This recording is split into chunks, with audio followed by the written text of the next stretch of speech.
이렇게 전류가 만드는 자기장에 관한 법칙은 실험적으로 비오사바르 법칙이 있고요. 그러니까 두 사람이에요. 비오시랑 사바르시랑 두 사람이 실험적으로 관찰한 것이 있고, 그 다음에 앙페르가 유명한 법칙이죠. 앙페르 법칙, 암페어. 예, 그래서 이 두 가지 법칙이 있는데, 이것은 전기장에 관해서 쿨롱 법칙이 있고 가우스 법칙이 있는 것처럼 자기장에 관해서는 실험적으로 일일이 다 적분해서 구할 수 있는 것이 비오사바르 법칙이고, 그 다음에 그 수학적인 그 논리에 의해서 어떤 대칭성이 있을 때 쉽게 자기장을 구할 수 있는 것이 가우스 법칙처럼 앙페르 법칙이다. 그렇게 이해를 하고 있으면 되겠습니다. 자, 그래서 먼저 비오사바르 법칙에 대해서 얘기를 할게요. 그러니까 전류가 자기장을 만드는데 가장 일반적으로 어떠한 전류가 어떤 식의 자기장을 만드느냐 하는 것을 알아보도록 하겠습니다. 그래서 첫 번째 비오사바르 법칙에 대해서 얘기를 하면 근데 우리가 그 전에 그 전기장에 관해서 쿨롱 법칙을 알고 있잖아요. 그러니까 이걸 잠깐 복습을 하고 이것하고 비교해서 비오사바르 법칙을 얘기할 건데, 쿨롱 법칙은 전기장에 관한 것이고, 그러니까 전기력에 관한 것이었죠. 그러니까 그 단위 전하가 받는 전기력을 전기장으로 정했을 때 그 이제 논리적인 접근은 전하가 원인 전하가 있어서 원인 전하가 전기장을 만든다. 그렇게 생각한 거고요. 그래서 점전하라 볼 수 있는 전하 분포, 이렇게 연속적으로 전하가 분포되어 있다고 그럴 때 이 전하를 다 잘라서 조각조각 잘라 가지고 작은 전하 조각으로 전하 요소로 생각해서 DQ라는 작은 전하가 만들어내는 전기장을 그 쿨롱 법칙에 의해서 우리가 구할 수가 있었어요. 근데 이제 이때 이 DQ로부터 R만큼 떨어진 요 P점하고 같은 거리, 방향은 다르지만 같은 거리 R'만큼 떨어진 요 P'점에서, 그러니까 거리는 같은 거예요. 방향만 다른 거고, 각각에 대해서 쿨롱 법칙에 의해서 전기장을 표시해 보면 이 R과 나란하게 플러스 전하면 나가는 방향, 그죠? 여기서도 P'도 나가는 방향, 그렇게 전기장이 구해졌어요. 그런데 이때 이 P하고 P'의 거리가 똑같다 그러면, 거리가 같다 그러면 원인 전하로부터 같은 거리에 있는 두 점은 이 전기장의 세기가 같았죠. 방향은 다르지만. 그래서 스칼라인 DQ로부터 두 점의 전기장을 구해보면 크기가 똑같아요. R과 R'이 같다면. 그래서 거리에만 의존하는 크기로 정의가 됐어요. 방향은 바로 그 방사선으로 나가는 거니까 방향 자체는 어떤 일관성을 가지면서 얘기할 수 있고, 그런데 전류가 만드는 자기장에 대해서 실험적인 것을 찾아봤더니 이제 비오사바르 법칙입니다. 요것은 그 전하를 전하가 전기장을 만드는 것처럼 전류가 자기장을 만든다. 그래서 작은 전류 요소를 생각하면 돼요. 아니면 이제 전류 요소들로 이루어진 어떤 전류 분포, 그렇게 보면 돼요.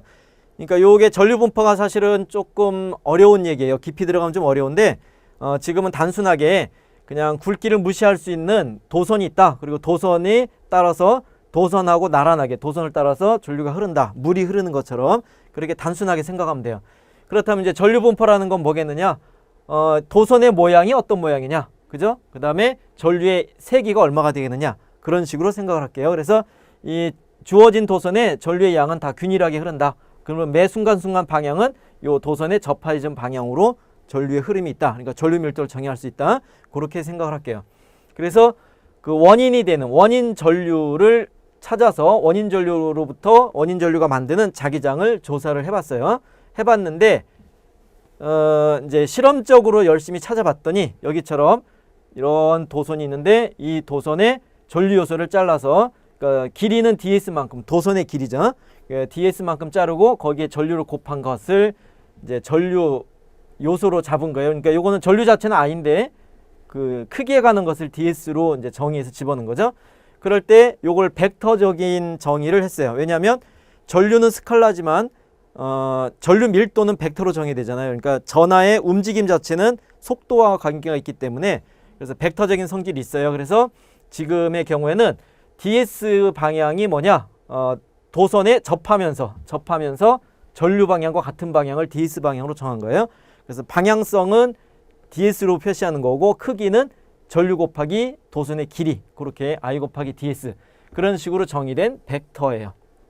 그러니까 아까 전기장의 전하는 스칼라였는데 자기장의 전류 요소는 일단 벡터적인 성질이 들어가 있는 거고, 실험적으로 관찰을 했더니 요 전류 요소로부터 R만큼 떨어진 P점하고 R'만큼 떨어진 P'인데 여기서 거리가 똑같아요.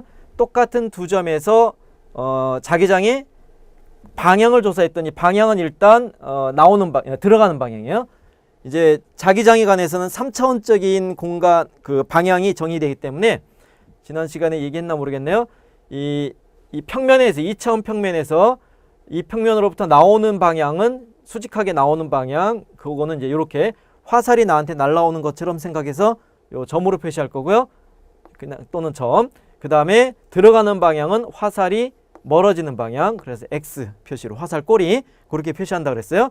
그래서 이와 같이 지금 전류가 이쪽 방향으로 흐르는 경우에 이 전류 요소로부터 이쪽으로 떨어진 R', P' 위치나 R의 위치에서는 다 자기장이 이 칠판에 수직하게 들어가는 방향으로 관찰이 되더라 하는 거예요.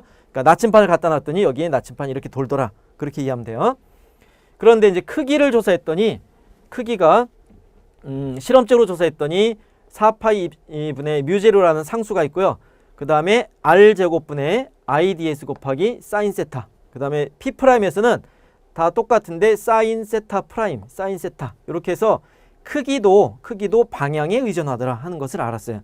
그러니까 거리에만 의존하는 게 아니라 하나의 같은 원인으로부터 같은 거리에 떨어진 이 원주상의 두 점에서 방향이 달라지면 그 점에서의 자기장의 세기도 달라지더라 하는 것을 실험적으로 찾아낸 거예요. 그래서 식이 좀 더 복잡해지겠죠? 그래서 이거를 이제 방향에 따라 달라지는 어떤 그 수학적인 표현을 벡터 고배 형태로 표시를 한 거죠. 그래서 이것이 비오사발 법칙으로 알려진 식이에요. 그러니까 그 IDS의 전류 요소가 만들어내는 자기장 요소인데 전류 요소로부터 R 벡터에 떨어진 위치, 그러니까 R만큼 떨어진 거리가 아니라 어느 방향이냐, 방향까지 포함한 그 위치에서의 자기장 벡터가 이렇게 주어진다 하는 거고요. 이때 요 상수를 진공의 투자 상수 또는 투자율 그렇게 정의를 해요. 그러니까 어떤 상수예요. 그 전기장에서 유전율과 유전상수, 유전율과 비슷한 개념이다 보면 되고요. 요 전기장의 유전율하고 이 자기장의 투자상수, 투자율이 진공의 값들이 나중에 빛의 속도를 구성을 하죠. 그러니까 빛의 속도가 입실론 제로, 뮤 제로분의 1 진공에서 그래서 아주 중요한 상수예요. 그래서 일단 4파이분의 뮤 제로 값에 대항하는 거고 방향까지 고려를 해서 크기와 방향, 이런 크기와 방향에 의존하는 성질을 다 고려했더니 이 사인은 뭐냐면 지금 ds 벡터하고 r 벡터 사이의 사이각이에요. 그러니까 요게 세타고 요거는 세타 프라임이 되겠죠. 그래서 이러한 그 방향성까지 고려한 사인을 포함하는 식이 바로 벡터 곱의 형태로 써질 수가 있어요. 그죠? 그래서 비오사바르 법칙은 그러니까 방향을 찾으려면 전류 방향으로 오른손을 펼치고, 그러니까 벡터 곱의 방향 찾는 거죠. 전류 방향으로 오른손을 펼치고 그 다음에 R 방향으로 오른손을 감아주면, 그죠? 그러니까 전류 방향, 그 다음에 R이 이쪽에 있으니까 R 방향 감아주면 엄지손가락이 가리키는 방향이 벡터 곱의 방향이에요. 그래서 P점에서 들어가는 방향이고 이 P'에서도 같이 들어가는 방향으로 자기장이 정의가 돼요. 알겠죠? 그래서 비오사바르 법칙이 조금 어려워요. 공식이. 그러니까 이거는 잘 기억을 해놔야 돼요. 그런데 여기서 보면 지금 R 3승으로 써놨는데 이거 벡터 곱이 단위 벡터로 쓰는 게 더 헷갈릴까봐 이렇게 써놓은 거고요. 실제는 여기서 크기가 R이 나오니까 R 세제곱 R 해서 자기장의 크기도 R 제곱에 반비례하는 꼴이 돼요. 그래서 역제곱 법칙을 따르는 형태다. 전기장처럼. 전기장, 그 다음에 중력장도 중력의 크기, 이것도 다 R 제곱에 반비례했죠. 그래서 모조리 다 역제곱 법칙을 따르는 상호작용들이구나 하는 것을 알 수가 있어요. 그래서 비오사바르 법칙, 이걸 잘 기억을 하도록 합시다.